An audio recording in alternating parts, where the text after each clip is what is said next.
Elias was an unusually quiet boy. While most children ran through playgrounds, laughed loudly, chased each other, and begged for new toys, Elias preferred silence. He was soft-spoken, gentle, and spent most of his time listening to sounds others barely noticed. The wind rustling through trees, water dripping from a faucet, the hum of a refrigerator, footsteps echoing down a hallway, every sound was like a note in a hidden song only he could hear. But the sound that held him more than anything else in the world was music, especially Mozart. He didn't know where this feeling came from. His parents never played classical music at home. They were ordinary people who enjoyed television more than symphonies, coffee more than concerts. Yet Elias would sit cross-legged in front of their old second-hand laptop, replaying Mozart's compositions again and again, eyes unfocused as if drifting somewhere far beyond the present. It was strange. He behaved not like a child discovering music, but like someone remembering it. Sometimes his parents found him humming melodies perfectly, note by note, even ones he had only heard once. They assumed he had a good memory, nothing more. "He's just talented," they would say, smiling proudly. But deep inside, Elias himself didn't feel like he was learning this music. It felt like the music was already inside him, like he was uncovering something old rather than building something new. He was never taught to read sheet music. Yet somehow, when he looked at it, his fingers twitched as if wanting to move, as if they knew where each note belonged. His small hands often tapped on tables, beds, his own legs softly, rhythmically, precisely. He looked like a pianist without a piano, a musician without an instrument. One evening, while his parents cooked dinner, Elias sat by the window, staring at the sky turning orange and purple. Birds chirped as they returned to their nests.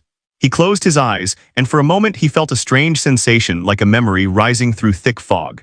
A golden room, a piano polished like a mirror, a crowd dressed in silk and velvet. Soft murmurs, excitement, and himself or someone like him sitting before a grand instrument. The vision was gone as quickly as it came, but something remained. A feeling, a pull, a certainty he couldn't explain. He whispered a name under his breath, a name he didn't recognize, yet it rolled from his tongue as if familiar. Mozart. His parents, hearing him whisper, glanced at each other with puzzled expressions. They had never spoken that name aloud in the house, never played music by Mozart unless Elias requested it. Yet the boy spoke the name softly, like remembering an old friend. One day, Elias' school organized a small open music event. Students could sing, dance, play instruments, or simply watch. Elias had never touched a piano in his life, at least not in this life. Yet when he saw the black instrument placed in the corner of the hall, something inside him stirred. His feet moved on their own, step by step, as if drawn by a magnet. His teacher noticed and asked, surprised, "Elias, would you like to try playing?" He didn't answer with words. He simply nodded, eyes locked on the piano like something waiting for him. When he sat down, his small frame looked delicate against the large instrument. The keys felt cool beneath his fingertips, yet strangely familiar. His heart beat slow and steady, not like a nervous child, but like someone settling comfortably into a place they belonged. The room around him faded. Voices blurred, time slowed. He placed his fingers on the keys, not guessing, not searching. Remembering, he pressed the first notes. A perfect Mozart phrase, no hesitation, no error. His hands moved gracefully, confidently, like water flowing down a river. Students and teachers turned to look. Conversations fell quiet, chairs stopped shifting, the entire room froze. Elias did not play like a beginner or even like a student. He played like a maestro. Every note was clear, warm, alive. His body swayed gently with the rhythm, his face calm yet deeply emotional, as if the music was part of his breathing, something natural, something necessary. Parents watching whispered in shock. Teachers covered their mouths in disbelief. Some recorded with trembling hands, afraid to blink and miss a second. Elias was no ordinary child. He was a quiet prodigy who needed no training, no lessons, no guide. His talent wasn't learned, it was awakened. And as he continued to play, his eyes half closed, he whispered something strange, not loud, not intentional, just barely audible. A phrase believed to be Mozart's final words. Words Elias had never heard. Words no one had taught him. Words that sent chills through the room. No one there would ever forget that moment, because it was no incident. It was the beginning of something mysterious. Something powerful. Something the world could not explain. The performance left the school hall in stunned silence. Not a teacher, not a parent, not even a child knew how to react. Elias simply sat there, fingertips resting lightly on ivory keys, breathing softly like nothing unusual had happened. But everyone else felt something powerful, something they could not explain. Whispers filled the room only after several long seconds. How did he do that? He's never taken lessons. He played like someone who lived it. Students stared with wide eyes, unsure if they should clap or remain quiet. A few seconds later, applause began, not loud at first, but deep, hesitant, like people still trying to understand what they had witnessed. Elias blinked as if waking from a dream. He didn't stand. He didn't bow. He just looked down at his hands, confused but calm, like they belonged to someone else. When he finally stepped away from the piano, his legs trembled, not from fear, but from something deeper. A strange familiarity, a déjà vu so strong it felt like memory, like returning to a place he had been long ago. His teacher rushed to him gently. "Elias, where did you learn that?" He shook his head slowly. I don't know." "What? How can you not know, dear? Mozart is not simple music." "I just felt it," he whispered, like I already knew. His teacher swallowed. Something about that answer chilled her, not frightening but extraordinary. Elias wasn't lying. His eyes held no confusion, only honesty. That evening when Elias returned home, he didn't run around with excitement like a child who had just impressed an entire school. Instead, he sat near his window again, staring out at the fading sun. The air outside was cool and quiet, almost holding its breath. His fingers drummed lightly on the windowsill, tapping invisible keys. His mind was far away. His mother watched him from the doorway, worried and amazed all at once. "Sweetheart," she said gently, "do you want to learn piano properly? We could look for lessons." Elias turned slowly, eyes heavy, voice soft. "It's not learning. I think it's remembering." The sentence made her heart pause. She forced a smile, though confusion flickered across her face. Remembering what? Elias didn't answer. He didn't know how to explain. He only knew that every time he touched those keys, something old and familiar stirred inside him like a voice calling through time. Days passed and the school could not stop talking about him. Teachers replayed phone recordings. Students told their parents. Word spread quickly like wildfire, and soon people outside the school began asking questions. Was he gifted, a prodigy, a reincarnated spirit? Even Elias didn't know. One Saturday morning, his parents took him to a music academy. They hoped someone knowledgeable could explain what they themselves couldn't understand. The academy smelled of polished wood and echoes of past practice. Pianos lined the hall like silent guardians of history. When Elias entered the first practice room, he stopped. His breath caught. The piano inside, black, grand, gleaming, felt like a memory calling his name. He reached out slowly, as if approaching an old friend he had lost long ago. He sat, his fingers hovered. His parents looked at him, unsure if they should speak or let him move naturally. The room was painfully quiet. He began to play. But this time it was different. The melody was beautiful, but halfway through, Elias froze. His fingers stopped. His breathing changed. His eyes lost focus, like he was seeing something no one else could. His lips parted. Then, in a voice not loud but filled with weight, he whispered those strange words again, the same last words attributed to Mozart before his death. No one moved. His mother's hand flew to her mouth. His father stepped forward, frightened and fascinated. Elias' voice trembled as he continued to speak slowly, softly, but with meaning he didn't understand. And then he said a name, not someone he knew, not someone alive today. A name lost in classical history, a name later found in Mozart's biography, hidden deep in old pages scholars almost forgot. His parents froze. The academy staff stared. The air itself felt electric. Elias blinked rapidly as if waking from a dream. He looked around the room, confused by the terrified and amazed faces staring back at him. "What happened?" he whispered. His mother knelt beside him, tears in her eyes. "Elias, how do you know those words, that name?" He shook his head helplessly. "I don't, it just comes like someone inside me is speaking." The director of the academy stepped closer, voice thin with shock. "This is no coincidence." What? Something was happening inside this child. Something bigger than talent, something bigger than memory, something the world could not explain. And everyone in that room understood one thing clearly: it was no incident. It was the beginning of a mystery no one could walk away from. The room remained silent long after Elias stopped speaking. No one dared move, as if a single breath might break whatever strange force had passed through him. The director slowly stepped closer, her eyes studying Elias not as a student, but as a puzzle, a door to something forgotten. "Elias," she said softly, "when you play, do you feel like someone else is there?" Elias lowered his gaze. He didn't want to sound strange, he didn't want people to think he was broken, but the truth pressed against his chest like a secret too big to swallow. "Yes," he whispered. His mother's breath shook. His father placed a trembling hand on his shoulder, unsure if he should be comforting or afraid. The director exchanged a look with the teachers, nervous, curious, alive with questions. She knelt beside Elias. "Can you describe it?" What? Elias thought for a long moment. His fingers twisted together, searching for words that didn't exist. Finally, he spoke slowly, carefully, as if feeling each word before releasing it. "It's like my hands know what to do before I think," he said. "Like someone is guiding me, like the music is already inside and I'm just letting it out." Everyone felt goosebumps crawl along their skin. "And the words you speak?" the director asked. Elias swallowed.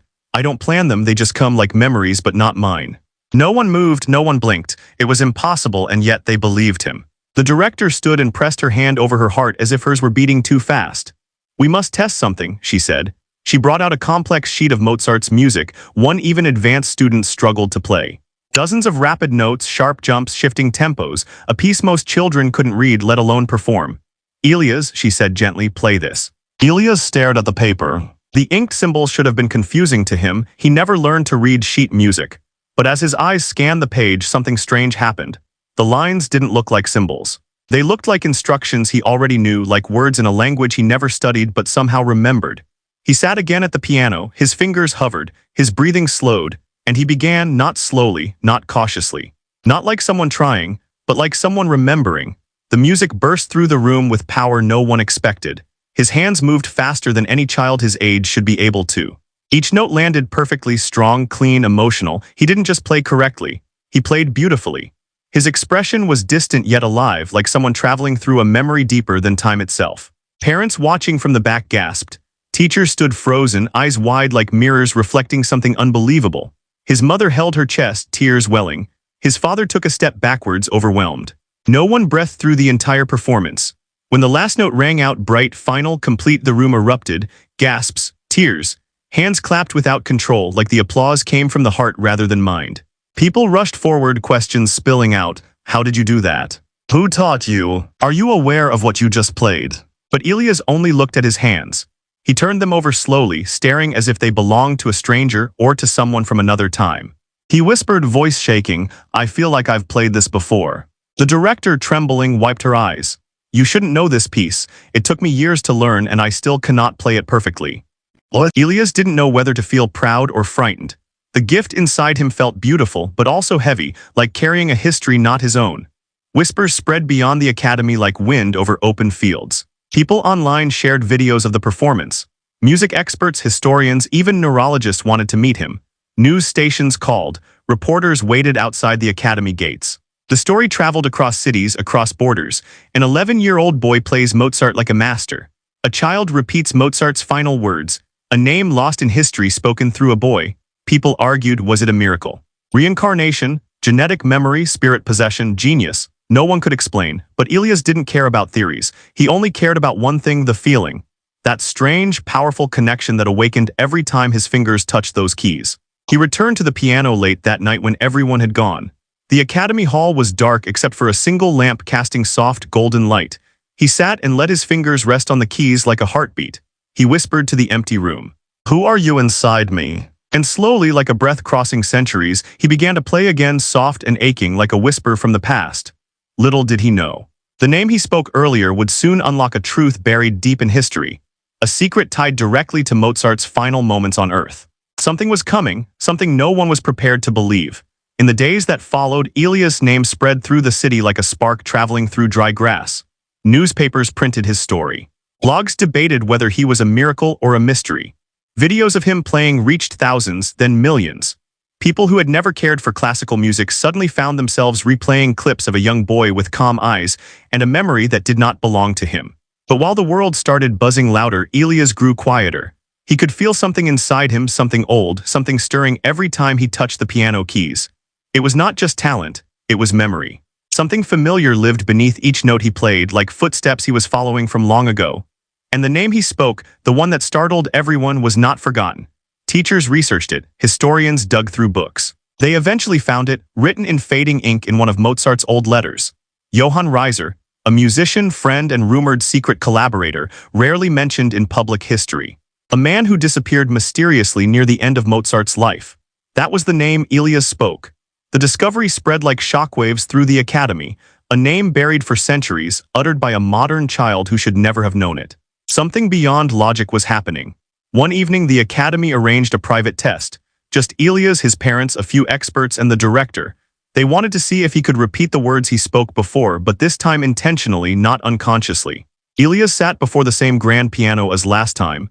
His heart beat faster than it ever had. He didn't like experiments. He didn't like being watched like a strange creature. He only loved the music. Still, he placed his fingers on the keys.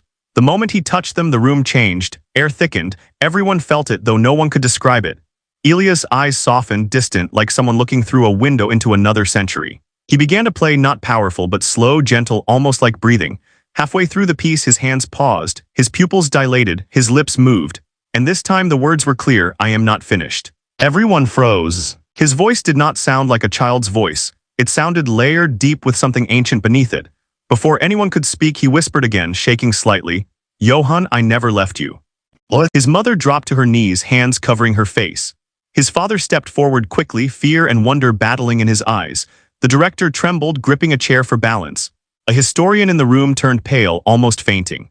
This was no coincidence. This was connection. Elias blinked rapidly, as if dragged back into his body. He looked around the room with confusion and fear. His hands trembled on the keys. "What did I say?" he asked, voice small. His mother rushed to him, hugging his shoulders.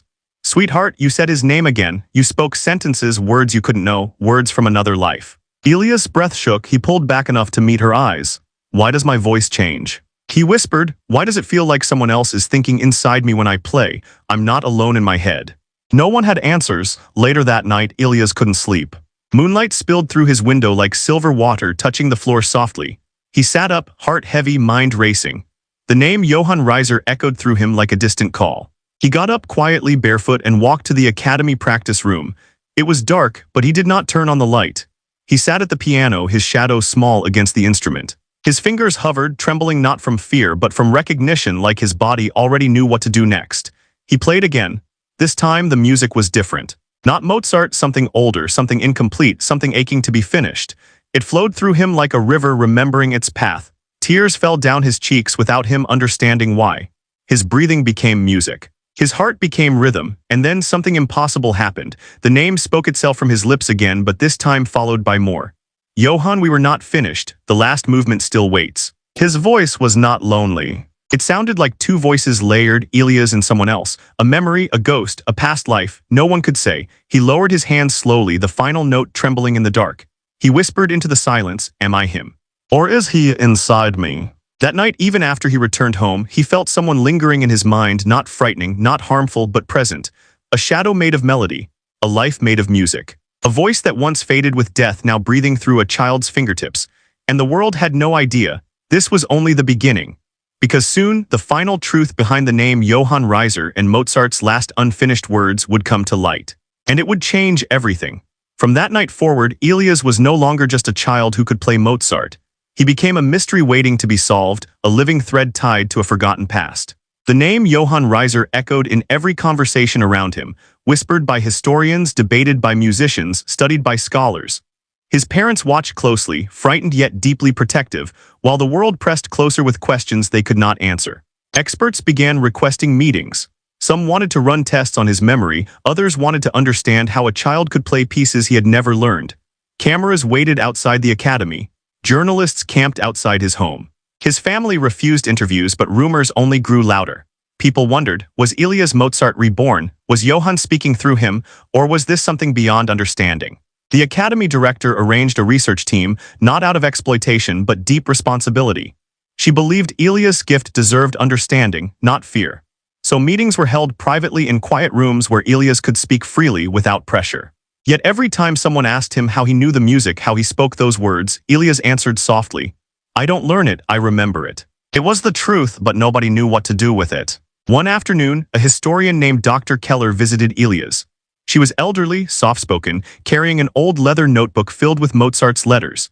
She sat with Elias in the academy hall where sunlight made the piano shine like water. "Do you know why I'm here?" she asked carefully. Elias looked up at her with eyes too wise for his age. "Because of the name." Dr. Keller nodded slowly. She opened her notebook, revealing faded ink and fragile pages. She pointed to a line where Mozart mentioned Johann Reiser, a talented young musician, his apprentice, some believed even a close friend. "This man disappeared shortly before Mozart's final illness," she explained. "No one knows where he went, no record of death, no burial, nothing." Elias listened quietly, fingers brushing the piano keys subconsciously. "Some think he ran away," she continued. "Others believe he died anonymously. But her voice softened. I wonder if his music simply never found a body to finish speaking through." Elias froze. He felt something inside him, a shiver not from cold but recognition. A sensation like someone behind him whispering without sound, encouraging him to speak. He swallowed. Sometimes when I play, I feel sad, like something was left unfinished. Dr. Keller leaned forward, breath unsteady. Do you feel like you're completing someone else's song? Elias didn't answer with words. He turned to the piano. This time he didn't play Mozart. He played something unknown, a flowing composition no living musician could identify. Notes moved like questions, like longing, like pages torn from a forgotten book. The audience, his parents, the director, Dr. Keller, a few teachers stood still, breathless. This was Mozart's work. This was new. Yet it felt ancient, like a locked room finally open. Halfway through, Elias' eyes unfocused again. His hands moved faster, tears streaming silently down his cheeks. The room felt heavy, not frightening, but sacred, like a church filled with memory. He whispered between notes, trembling, "Johann, I hear you." Dr. Keller covered her mouth, shaking. The director felt her knees weaken. His mother cried openly. His father stepped forward as if to stop him, but something invisible kept him rooted. Elias' voice layered again, child and shadow blending like echo and source. "You were forgotten. But I remembers. We will finish the last movement." The piece ended abruptly, like a story paused mid-sentence. The final note hung in the air, fragile yet unbreakable. No one dared speak. Then Elias turned slowly, breathing hard as if he had run miles. "Someone inside me wants to complete what was never finished," he said. "I don't know why it's me, but it's me." Dr. Keller approached him, shaking hands, pressing the notebook to her chest. "Because music never dies," she whispered. "It waits for a voice willing to carry it." Elias felt those words settle deep into him. He didn't fully understand, but he knew they were true. He wasn't haunted. He was chosen, not cursed, entrusted. But why him? Why a boy with no training? Why someone born centuries later? The questions multiplied like notes in a growing symphony, and one truth became clearer. A final piece remained unwritten. A final secret unsolved. A final story unfinished. And Elias was the bridge between then and now. Between Mozart and memory. Between Johann Reiser and silence. Between death and music that refused to fade. Soon the world would listen again, not to Mozart, not to history, but to something lost finally returning. After that day, Elias could no longer pretend his gift was normal. Something inside him, something older than memory, was pushing forward like a voice rising through water. He felt it each time he sat at the piano. The pull of unfinished music, the whisper of a name, the feeling of two lives sharing one body. It was frightening, but it was also powerful and impossible to ignore. The academy gave him a special room for private practice. The walls were lined with sound-absorbing panels. A single grand piano sat like a sleeping giant in the center. Whenever Elias entered, his heart beat differently, not in fear, but in recognition. As if the piano wasn't furniture but a doorway, every day he played. At first, the melodies were faint fragments, broken pieces of something larger, short runs across keys, then sudden stops. Sad notes that cried like rain. Bright notes that flickered like candle flame. He didn't understand them, but his fingers did. They chased patterns without thinking, shaping music like clay. His teachers listened in awe. Dr. Keller took notes endlessly, pages filling with theories, possibilities, names of musicians lost in time. The director watched him like a guardian, both proud and afraid of what was unfolding. His parents, though confused, stayed close. They brought him food during long practice hours, touched his shoulder gently when he looked tired, reminded him he was still a child even if something ancient lived inside him. But Elias felt the pressure growing not from people but from within himself. Each night the voice grew louder. Finish it, finish what was left, do not let it die again. Sometimes he heard music in his dreams, loud, unfinished, desperate to be completed. He would wake with sweating palms, stumble to the piano even in darkness, and try to capture the fading melody before it slipped away. His parents found him like this many times, half asleep, hands moving without conscious thought, eyes distant. One night the music came stronger, clear like a memory returned whole. In his dream, Elias stood in a candlelit room. A man sat beside him, dressed in 18th century clothing, face soft with sorrow, eyes heavy with genius and exhaustion.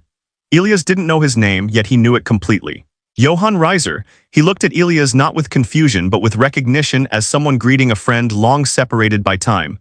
"My work was cut short," Johann whispered. "Mozart trusted me with his final movement, but death arrived quicker than ink could dry." He lifted Elias' hand, guiding it toward invisible keys. "You must finish it. Through you it lives again." Elias woke up gasping, but the melody remained. He rushed to the piano, trembling, heart racing.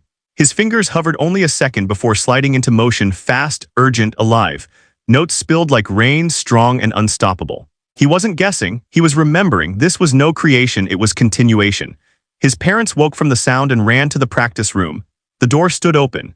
Elias sat facing the piano, hair messy, eyes half closed, body swaying gently like someone caught between worlds. They didn't interrupt. They watched as he played a movement no one had ever heard, powerful, emotional, unfinished no longer. It was grand like thunder, soft like snowfall, sharp like regret, warm like forgiveness. It was music carrying centuries in its arms. At the final measure, Ilya's fingers slowed, then stopped. He exhaled as if letting go of a lifetime. Dr. Keller, who stayed late that night, stepped forward slowly.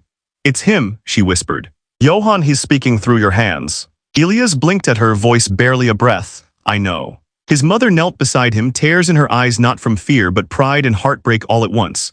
"Are you still our son?" Ilya's turned to her, his expression soft but strangely wise. "I am your son," he said, "and something more, something older, something borrowed." His father let out a shaky breath, placing a hand on Ilya's back. "But you're still you," he murmured. Ilya's nodded, pressing his small hand over his father's. "Yes, but I carry another story inside, a story that wants an ending." The room fell silent. No one argued, no one doubted. No one dismissed what they witnessed, because music never lies. And Ilya's had become the bridge between past and present, the vessel through which unfinished history could finally breathe. Outside, winter winds brushed against windows like fingers searching for closure. Snow fell quietly, each flake glowing in moonlight. It was as if the world itself listened, waiting for the final movement that time had stolen. Ilya's knew what he needed to do next. He would finish the masterpiece, not for fame, not for glory, but for a man history forgot, for Johann Reiser, for Mozart, for music itself. Because once a song is born, it refuses to die unfinished, and soon the world would hear it. Winter softened into early spring, but inside Ilya's the music grew stronger every day. It no longer flickered like a memory, it roared like a calling. When he sat at the piano, his hands moved with purpose, as if they were racing time itself to finish something that waited centuries. The unfinished movement was coming together, piece by piece, dream by dream, note by note, like scattered stars forming a constellation. The Academy decided something important. Ilya's would perform the finished movement publicly. Not just for students or teachers, but for the world. A grand hall was reserved. Tickets sold out within hours. Musicians, historians, scientists, spiritual scholars, and ordinary listeners all gathered for one reason, to witness the boy who played like someone returned from history. Cameras from around the world prepared to broadcast the performance live. The air was electric, heavy with belief and doubt woven together. Ilya's, however, felt calm, too calm. Almost as if the nerves belonged to another life, another performer, and he merely the bridge. He sat backstage on a small wooden stool, fingers resting quietly on his knees, eyes half closed as he listened to a melody only he could hear. His mother knelt in front of him, brushing his hair gently. "Are you scared?" Ilya shook his head. "It's not fear, it feels like going home." His father placed a warm hand on his shoulder, voice thick. "We are proud of you no matter what happens." Ilya smiled softly. And for a moment, just one, he looked like a normal child again, not a vessel of two histories or a mystery carrying forgotten names. But when he opened his eyes fully, a depth returned, the look of someone who had lived more than one life. The director stepped into the room. "It's time." The audience grew silent as Ilya's walked onto the stage.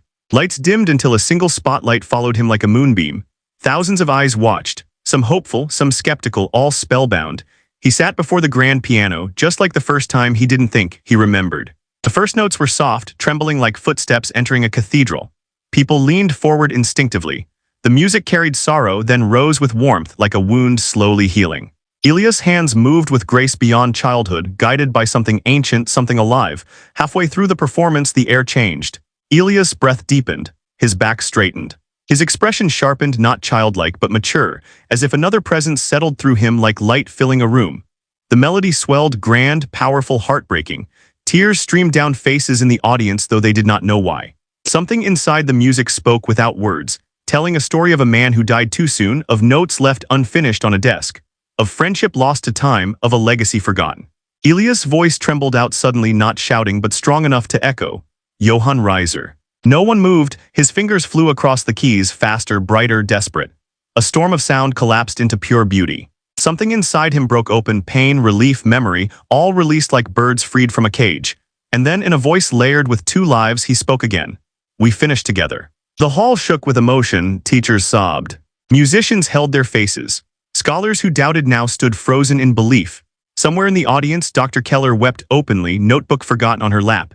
Ilya's parents held each other, overwhelmed by pride and fear and love all at once. The final notes came, slow, soft, perfect. The music didn't end, it completed itself. A piece no one had ever heard, yet everyone felt they had been waiting for. When the final sound faded, silence consumed the room, no breath. No voice, nothing except the heartbeat of history settling into the present. Elias lowered his hands gently onto his lap, chest rising and falling, his small frame trembling with exhaustion or completion.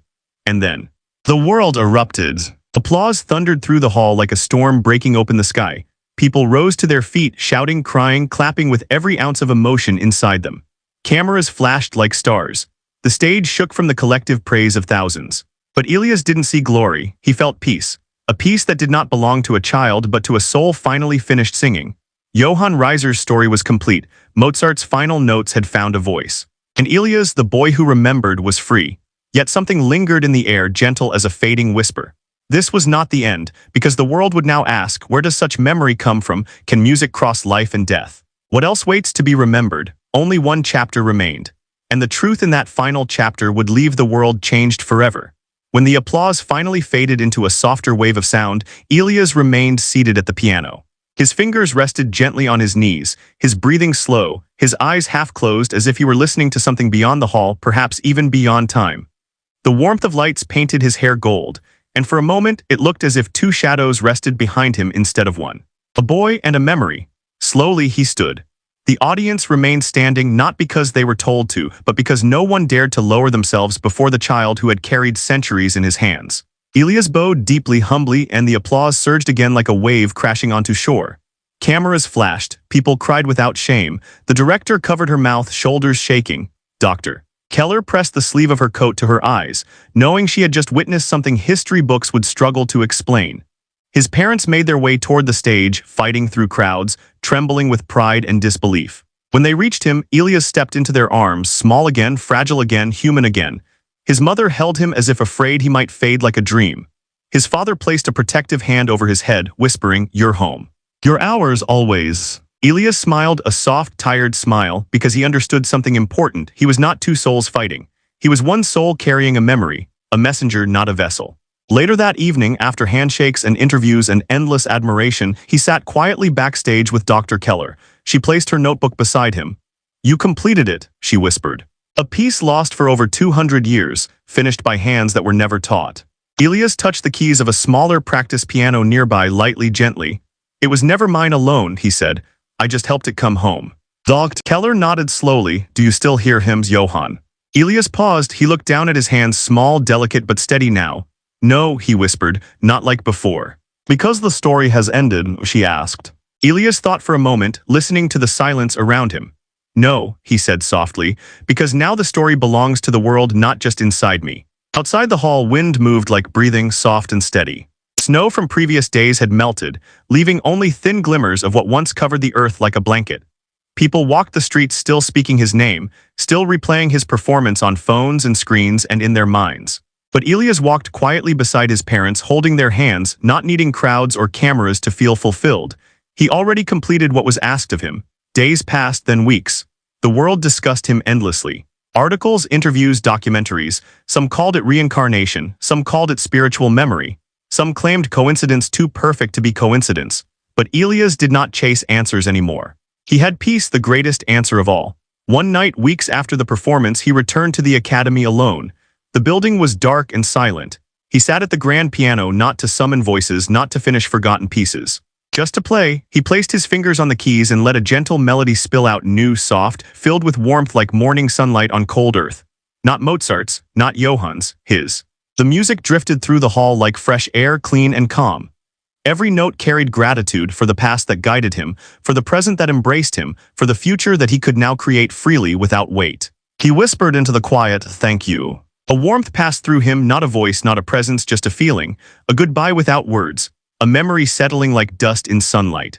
Johann Reiser was gone, not lost, not unfinished, but complete at last. His legacy lived now through Elias' music, not as a shadow but as inspiration.